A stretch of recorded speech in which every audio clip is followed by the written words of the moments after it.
Bonjour à tous. Vous allez bien? Alléluia, gloire à Dieu. Le Seigneur est bon. Et en tout temps, Dieu est bon.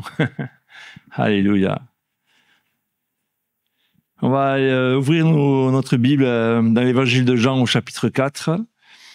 Et le message que le Seigneur m'a mis à cœur, c'est... je ne savais pas trop comment l'intituler, il a changé dans la semaine. C'est est-ce que tu as soif? Ou est-ce que tu as toujours soif? On va lire l'évangile de Jean, chapitre 4, à partir du verset 4. Peut-être que vous prenez vos Bibles, allez-y, il n'y a pas de souci. Comme il fallait qu'il passât par la Samarie, il arriva dans une ville de Samarie, nommée Sychar, près du champ que Jacob avait donné à Joseph, son fils. Là se trouvait le puits de Jacob. Jésus, fatigué du voyage, était assis au bord du puits. C'était environ la 6e heure. Une femme de Samarie vint puiser de l'eau, et Jésus lui dit « Donne-moi à boire ». Car ses disciples étaient allés à la ville pour acheter des vivres. La femme samaritaine lui dit « Comment, toi, qui es juif, me demandes-tu à boire à moi qui suis une femme samaritaine ?»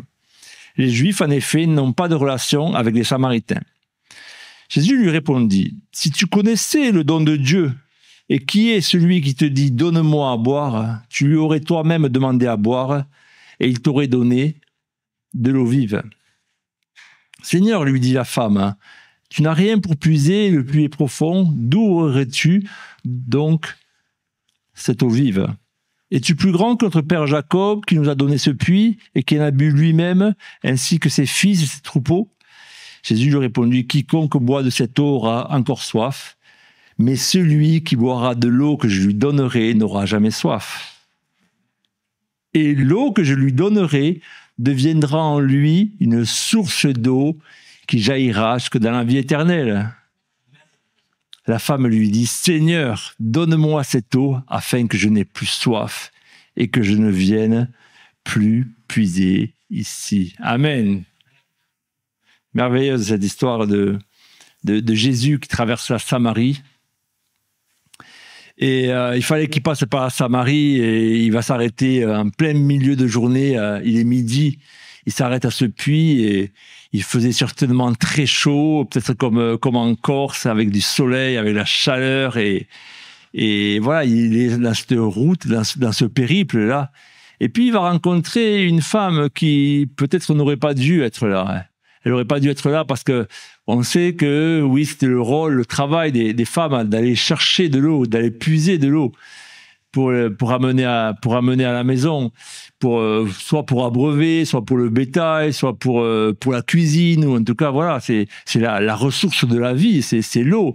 Et les femmes, elles y allaient souvent ensemble, au puits, à la source, elles y allaient. Mais elles n'y allaient pas à midi, elles n'y allaient pas en pleine chaleur, elles n'y allaient pas là où il fait le plus chaud, sûrement peut-être le matin ou sûrement le soir, mais en tout cas, elles n'y allaient pas à la 6e heure du jour. Et Jésus va rencontrer cette femme. Et cette femme, cette rencontre n'est pas anodine parce que voilà, il a une parole merveilleuse pour elle. Il va même avoir une parole de révélation pour elle, il va commencer à discuter. Et sacrilège, ou je ne sais pas comment on dit, mais pour un Samaritain donc c'est un juif, et en plus c'est un homme qui adresse la parole à une femme qui en plus elle est samaritaine et lui il est juif, et voilà, c'est le conflit, quoi. C'est la guerre. Donc ils auraient dû peut-être passer à côté l'un à l'autre, mais en tout cas Jésus s'est arrêté parce qu'il avait soif. On a tous soif. C'est bon d'avoir soif. Enfin, c'est bon d'avoir soif, non. Enfin, ça dépend de quoi on parle. Si on parle de l'eau, qui est une source, et on va voir après des versets comme quoi Dieu a créé l'eau, et ça c'est merveilleux. Et l'eau c'est nécessaire pour notre corps. Et c'est bon de boire de l'eau. Il faut boire de l'eau. Les gens ils nous disent 1,5 litre, 2 litres par jour. Peut-être que c'est même plus quand il fait chaud. 3 litres, 4 litres, je ne sais, je ne suis pas spécialiste, mais il faut boire de l'eau. Et peut-être que même si on a soif, à ce moment-là, c'est peut-être qu'on a trop attendu et qu'on aurait dû boire avant. Bon, ça, je laisse les experts médicaux parler sur ça. Je ne suis pas spécialiste, mais en tout cas, Jésus, il avait soif. Il s'est arrêté au puits. Il a demandé à cette femme de puiser pour lui. Comme je disais, ça ne se faisait pas. Et au final, même, il va y avoir cette discussion et Jésus va lui dire, mais toi, si tu savais au final qui j'étais, le don de Dieu, tu aurais, toi, demandé cette eau et il t'aurait donné de l'eau vive. Et elle ne comprend pas, elle est terre à terre, mais il faut comprendre, et je me mets vraiment à sa place. Si tu as rien pour puiser, comment tu vas, à part parler, comment tu vas faire pour remonter cette eau du puits? Et puis voilà, et au final, il promet à cette femme, c'est une source d'eau qui jaillit jusque dans la vie éternelle. Et elle en veut parce qu'elle veut plus avoir soif. Mais c'est vraiment de terre à terre. Et puis c'est aussi ce travail, ce labeur qu'elle doit fournir tous les jours. Et elle voit pour ça. Et après, il y aura une discussion par rapport à ses maris qu'elle a eu et puis par rapport à son mari qui est, enfin l'homme en tout cas avec lequel elle est, qui n'est pas son mari et qu'elle vit. Et donc par rapport à cette parole de connaissance, elle va reconnaître qu'il est finalement le Seigneur, le Messie que les Juifs attendent. À partir de là, elle va aller en Samarie et puis elle va raconter finalement, elle va évangéliser. C'est elle qui va témoigner. Et ce serait pas le Messie qu'on attend. Et il y a beaucoup de gens qui vont se convertir. Mais ce qui m'intéresse dans cette histoire, c'est Jésus, il avait soif. Et cette femme aussi, elle est là pour puiser de l'eau parce que elle a besoin de nourrir sa famille. Hein. Et je vais essayer de côté. Et je disais l'eau. Dieu a créé l'eau. Dieu a créé l'eau, Dieu a créé les rivières, Dieu a créé les torrents. Et j'aimerais qu'on prenne le psaume 104 rapidement, à partir du verset 5. Et il est dit, il a établi la terre sur les fondements, elle ne sera jamais ébranlée. Tu l'as couverte de l'abîme comme d'un vêtement. Les eaux s'arrêtaient sur les montagnes. Donc on voit déjà comment Dieu a fait. C'est merveilleux. On peut s'imaginer les eaux qui se sont arrêtées sur les montagnes. Et ensuite, elles ont fui devant ta menace et se sont précipitées à la voix de ton tonnerre. Waouh, c'est merveilleux. Hein. Je sais pas, c'est moi qui suis dans la partie j'imagine le cycle de l'eau. Déjà, l'eau qui se pose sur la montagne. Et ensuite qui commence à ruisseler parce que Dieu a ordonné, parce que Dieu a demandé. Elles ont fui devant ta menace. Et au verset 8, des montagnes sont élevées, des vallées sont abaissées au lieu que tu leur avais fixé. Dieu est au commande de toutes choses. Alléluia. Et tu as posé une limite pour que les eaux ne doivent pas franchir. Et là, on parle de la mer. On parle des vagues qui viennent déferler sur les côtes. Et même des fois, ça s'arrête. Même si des fois, les vagues elles sont même plus grosses, elles vont peut-être un peu plus loin, mais après, elles reculent rapidement. Et la parole de Dieu, on peut la voir même juste en allant au bord de l'eau et en regardant finalement comment Dieu il a agi. Et c'est merveilleux. Au lieu que tu leur avais fixé, tu as posé une limite que les eaux ne doivent pas franchir, afin qu'elles ne reviennent plus couvrir la terre. Et j'en viens au verset 10 et 11 qui m'intéresse. Il conduit les sources dans les torrents qui coulent entre les montagnes. Voilà, à chaque fois que tu vas en montagne, chaque fois que tu auras une rivière, tu dis waouh, mais ça c'est Dieu qui a fait. Parce que Dieu il avait posé l'eau en haut de la montagne et puis après ça a ruisselé. Et verset 11, elles abreuvent tous les animaux des champs, les ânes sauvages y étanchent leur soif. Ça sert à ça l'eau. Ça sert à s'abreuver, ça sert à boire, ça fait du bien. Bon, pour nous, pour les animaux, ça sert aussi à irriguer, ça sert à l'irrigation, donc à la culture. Et cette eau, elle a été créée, voilà, pour nous, pour qu'on vienne boire, pour étancher notre soif, pour qu'on vienne s'abreuver. Et il y a beaucoup de passages dans la parole de Dieu où les gens ont eu soif. La question, c'est, rappelle-toi, est-ce que tu as soif? Est-ce que tu as toujours soif? Prenons l'exemple de Moïse dans le désert, Exode 17, on va lire ce passage, Vous le connaissez tous très bien. Ils sont sortis d'Égypte et puis se retrouvent en plein désert. Et Dieu, il a agi. Dieu, il avait ouvert la mer alors que Pharaon était derrière. Ils ont traversé la mer sans encombre. Et puis 2 ou 3 jours après, ils se retrouvent dans le désert. Et ça y est, ils vont commencer à murmurer et ils vont chercher querelle. Et au verset 1, il est dit « Toute l'assemblée des enfants d'Israël partis du désert de Sin selon les marches que l'Éternel leur avait données et campèrent à Réphidim où le peuple ne trouva point d'eau à boire. » C'est une tragédie. Parce que là, voilà, je suis en plein désert et je n'ai plus rien à boire. Peut-être qu'ils avaient pris un petit peu, mais ça fait déjà plusieurs jours qu'ils sont partis d'Égypte. Peut-être là, ça fait 3 jours qu'ils ont traversé, en tout cas.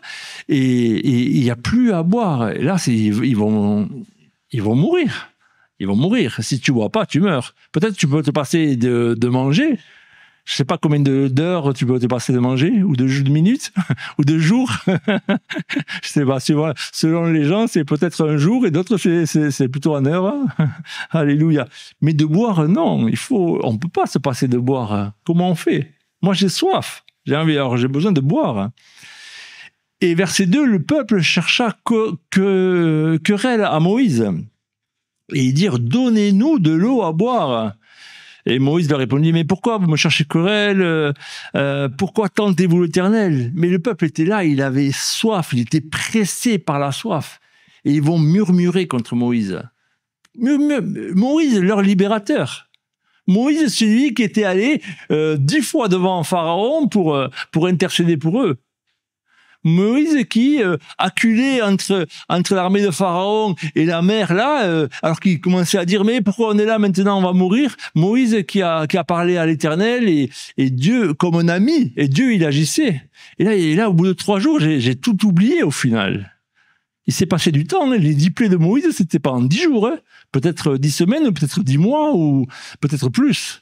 Je n'ai pas la réponse à cette question, mais il s'est passé du temps. Donc, ils ont vu quand même la main de Dieu agir à travers cet homme. Et ils vont murmurer contre Moïse. « Pourquoi nous as-tu fait monter hors d'Égypte pour me faire mourir de soif avec mes enfants et mes troupeaux ?» Moïse va voir l'Éternel, il va lui demander de frapper le rocher et il va sortir de l'eau. Et le peuple va pouvoir boire. C'est le verset 6. Hein. Alléluia. Et Dieu, il a créé l'eau. Et Dieu, mais à travers le rocher, Dieu fait couler de l'eau. Tout à l'heure, on parlait des montagnes où l'eau coule à travers les montagnes. Là, c'est à travers le rocher. Et aussi, je voulais parler aussi de Samson. Et je voulais prendre le passage de Juge au chapitre 15, verset 18. Et juste avant de lire, pour situer le contexte, Samson, il vient de brûler les champs avec les renards. Vous rappelez l'histoire? Il a attaché les renards, il a mis le feu, ils sont partis dans les champs de blé, ils ont tout brûlé. Et puis les champs des Philistins. Et puis les Philistins, ils vont aller voir les Israélites et finalement, ils vont intercéder pour... ils vont intercéder, ils vont le livrer. Mais avant ça, il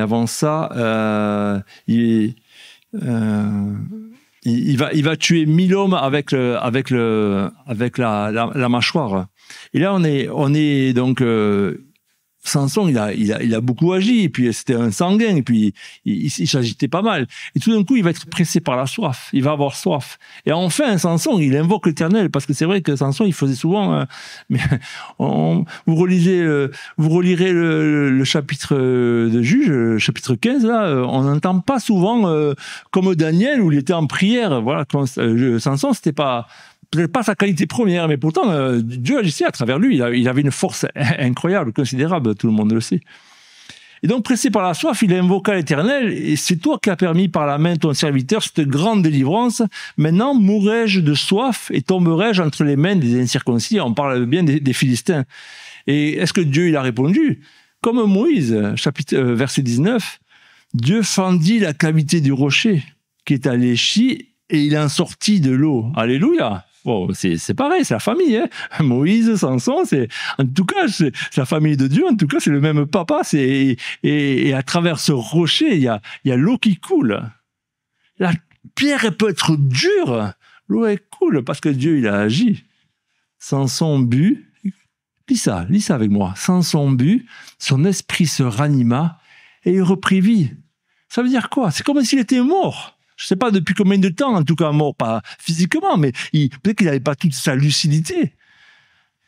Et son esprit revient en lui et reprit vie. Alléluia.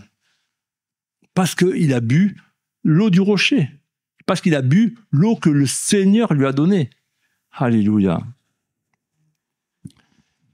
Nous avons besoin de venir à Jésus, nous avons besoin de boire la source d'eau vive.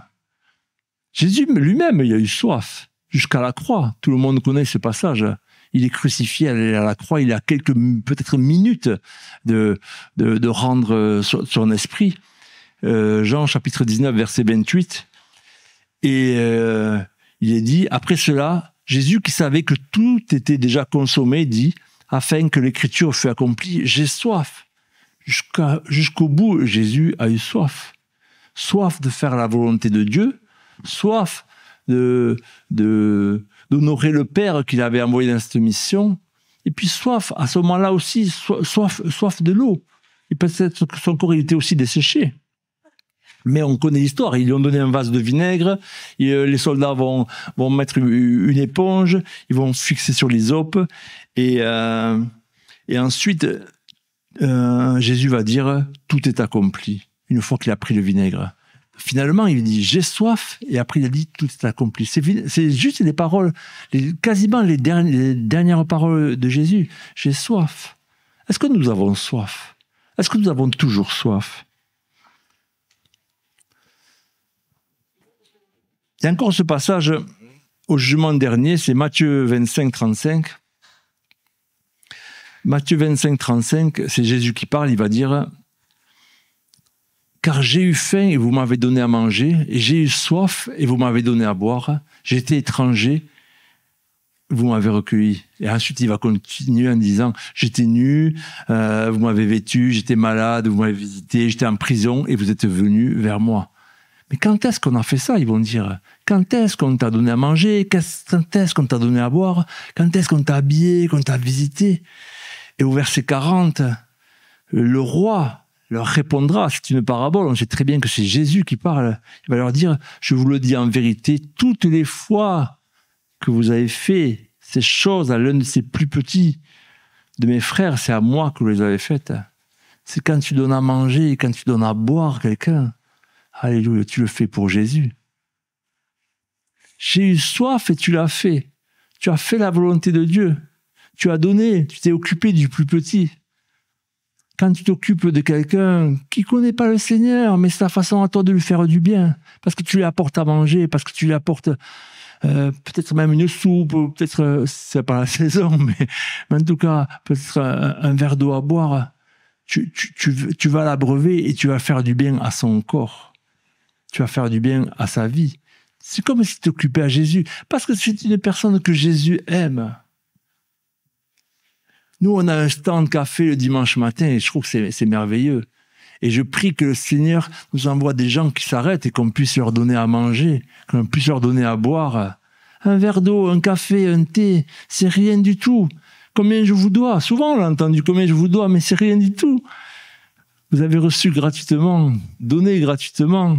Alléluia. C'est rien du tout de faire du bien autour de nous. C'est tellement, la vie est tellement chère, on a discuté avec mon épouse, il y a tout est là, mais juste, je t'offre, reçois gratuitement. Alléluia. Alléluia. Est-ce que nous avons toujours soif? C'est la question. Lisons le psaume 42 au verset 1, s'il te plaît. Au chef des chantres, cantique des fils de Corée, comme une biche soupire après les courants d'eau, ainsi mon âme soupire après toi, ô Dieu. Mon âme a soif de Dieu. Est-ce que ton âme a soif de Dieu? Est-ce que tu peux dire que ton âme a soif de Dieu? Ou est-ce que, en ce moment, c'est un peu difficile. Tu es un peu désaltéré, tu es un peu desséché. C'est vrai que ta vie avec le Seigneur, ça marche pas trop. On n'est pas là pour juger les uns les autres, on est là pour s'encourager, on est là pour se soutenir les uns les autres. Est-ce que t'as toujours autant soif que le jour où tu as donné ta vie à Jésus? Tu te rappelles quand tu as donné ta vie à Jésus? Comment tu étais? Tu étais tout fougueux, hein? Tu voulais parler de Jésus à tout le monde. Hein?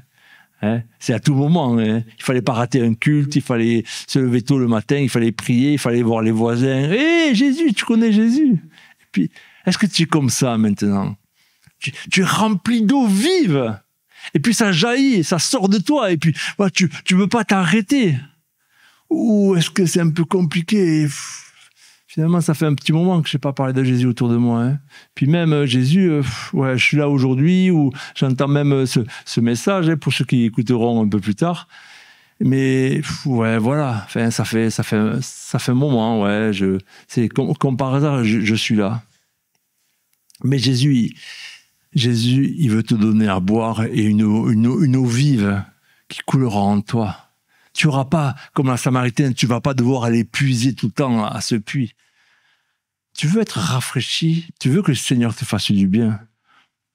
Rappelle, Psaume 107, verset 4, il est dit, et c'est nous, il parle de nous, nous étions dans le désert et nous marchions dans la solitude pour trouver une ville où on pouvait habiter. On faisait notre vie avant. On était vraiment dans le désert. Verset 5, nous souffrions de la faim et de la soif. Notre âme était languissante. Est-ce que tu te rappelles comment était ton âme avant que tu donnes ta vie à Jésus? Hein, tu allais à gauche, tu allais à droite, peut-être que tu as essayé des choses annexes, je dirais. Peut-être que tu as tout essayé, tu es passé par toutes les religions, ou même par les superstitions, ou même par des choses, par de la voyance. Tu es allé voir ton avenir, tu dis, ça y est, je vais payer, les cartes elles vont me dire comment je vais faire ma vie, avec qui je vais me marier. C'est ça.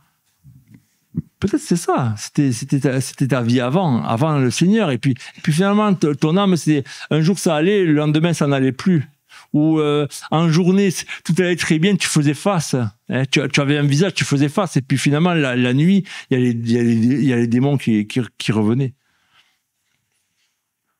Alléluia.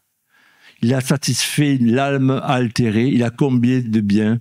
C'est le verset 9. L'âme affamée. Alléluia. Le Seigneur a désaltéré nos soifs, les assoiffés. Dans Jérémie, il dira, « Je désaltérerai ceux qui sont épuisés, je comblerai ceux qui sont languissants. » Est-ce que tu veux être rempli par le Seigneur? Est-ce que tu as envie, mais à quel point ton âme, à quel point ton esprit est disposé pour être rempli par Dieu? Laissez-moi vous partager une vision que j'ai eue hier matin. C'est pas vieux, hein? C'était hier matin.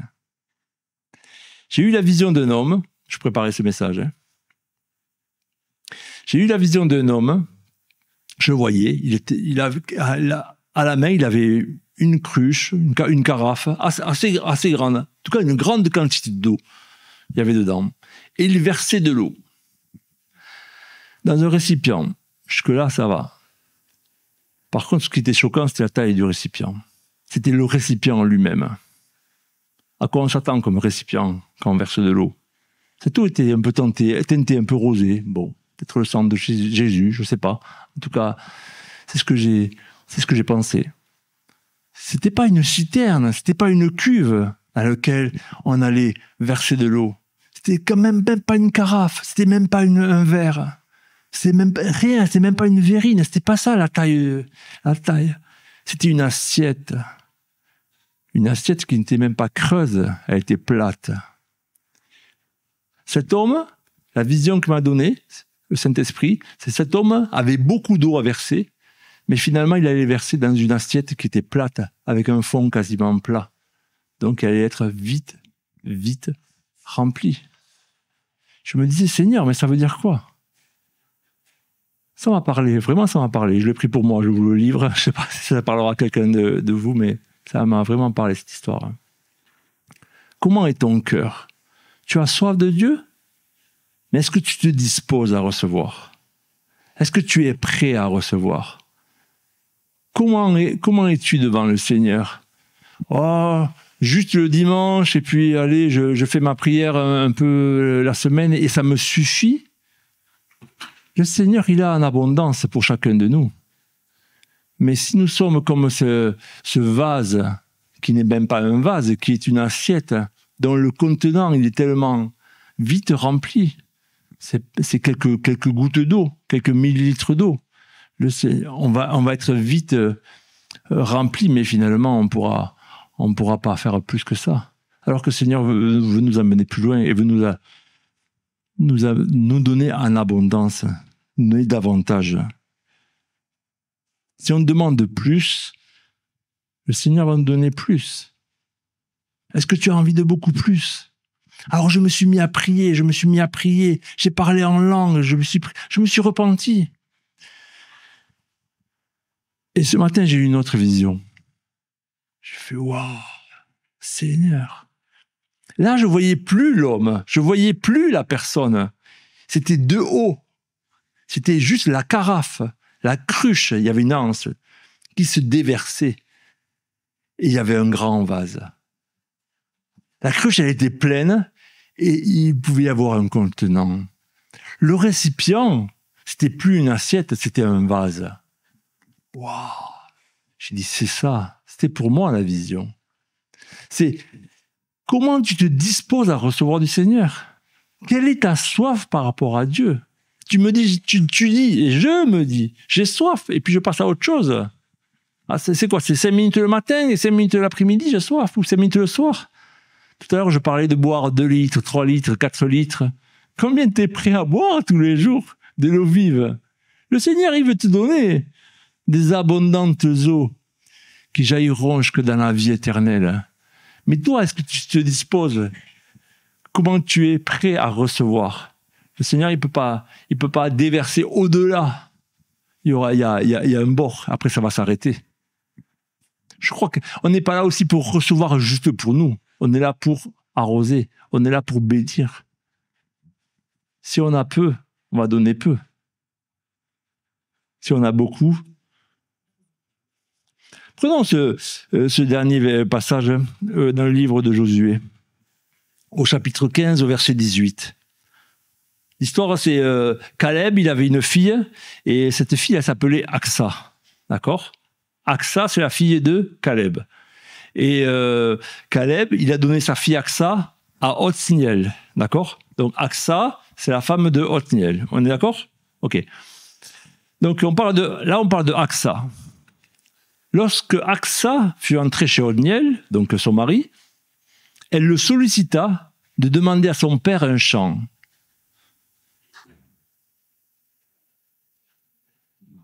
Elle descendit de dessus son âne et Caleb lui dit « Qu'as-tu » Donc elle va voir son père et lui dit « Qu'as-tu » Elle répondit « Fais-moi un présent, car tu m'as donné une terre du Midi. Donne-moi aussi des sources d'eau. » Et il lui donna les sources supérieures et les sources inférieures. Caleb, il avait donné à sa fille un champ, enfin une terre, la terre du Midi. Mais on peut imaginer que la terre du Midi, c'est une terre sèche, une terre pauvre. En tout cas, une terre pas fertile, au départ où il manque de l'eau. Il manque quelque chose pour ensuite arroser, pour irriguer, pour qu'il y ait des cultures, pour que les animaux, que le bétail s'abreuve. Et ça suffit pas. C'est comme si le Seigneur, il t'avait donné un terrain autour de toi, mais finalement, c'est sec, il y a trop de sécheresse. Tu dis, mais qu'est-ce que je vais faire de ça? Elle aurait pu se contenter de ça. Je me contente de ça, ça va. Elle a dit non. Elle est allée voir son père, par son mari, et puis finalement, elle s'adresse à son mari, mais finalement, c'est elle qui y va. Hein. Il y a un message aussi par rapport à ça. Mais c'est pas le sujet. Elle va voir Caleb, et finalement, Caleb, il l'arrose, il la bénit de sources supérieures et de sources inférieures. Ce sera quoi, ces sources? Les sources supérieures, on peut imaginer un champ, la plaine, et on peut imaginer aussi qu'il y a plusieurs points d'eau, parce que c'est un terrain qui est un peu en pente ou qui a flanc de montagne. On peut imaginer qu'elle puisse accéder à des sources de la montagne, ça c'est très bon. Ou qu'il y ait peut-être des résurgences qui viennent en bas, au niveau de la plaine, au niveau de la terre. Donc les sources d'en haut supérieures et les sources d'en bas, les sources inférieures. On peut imaginer ça. Et pour notre vie, ça voudra dire quoi? Qu'est-ce qu'il veut te donner à toi, le Seigneur? Qu'est-ce que tu es prêt à recevoir? Il veut arroser ta vie, le Seigneur, des sources d'en haut, les sources supérieures. Alléluia. La pluie du ciel. Bénir ton âme, bénir ton esprit, bénir ta vie. Ça, c'est les sources d'en haut. Et puis les sources d'en bas, c'est la vie au quotidien, la vie de tous les jours, ta santé, tes finances, ton travail, ta maison. Est-ce que tu veux être arrosé des sources d'en haut et des sources d'en bas? Ou est-ce que tu en as assez de juste ce que j'ai? Le Seigneur m'a donné une terre, tant pis, elle est sèche. Oh Seigneur, tu m'as donné une terre. Oh Seigneur, tu m'as donné une terre, donne-moi des sources. Non. Des sources abondantes. Il lui donna des sources supérieures et des sources inférieures. Vous croyez que le terrain, il a pris de la valeur? Alléluia. Est-ce que tu crois que ton terrain, il veut prendre de la valeur? Même autour de toi, ici à Ajaccio, on a besoin d'être arrosé. Des sources spirituelles. Il y a une telle sécheresse. Et je parle pas parce que c'est l'été, je parle pas parce que ça fait 2 mois qu'il n'a pas plu à Ajaccio, mais les gens ont besoin de Jésus. Les gens ont besoin de l'eau vive. Les gens ont besoin que nous allions annoncer. Seigneur, nous voulons être des sources supérieures et des sources inférieures pour tous les gens qui se trouvent. Nous voulons être cette source-là. C'est toi qui nous arroses, c'est toi qui nous inonde, c'est toi qui nous remplis. Alléluia. Alléluia. Alléluia. Amen. Est-ce qu'on a soif de Dieu? Est-ce que tu as soif de Dieu, mon ami, toi qui m'écoutes? Viens à Jésus, il va te bénir. Il va te donner une source qui jaillira jusque dans la vie éternelle. Que le Seigneur te bénisse. Amen.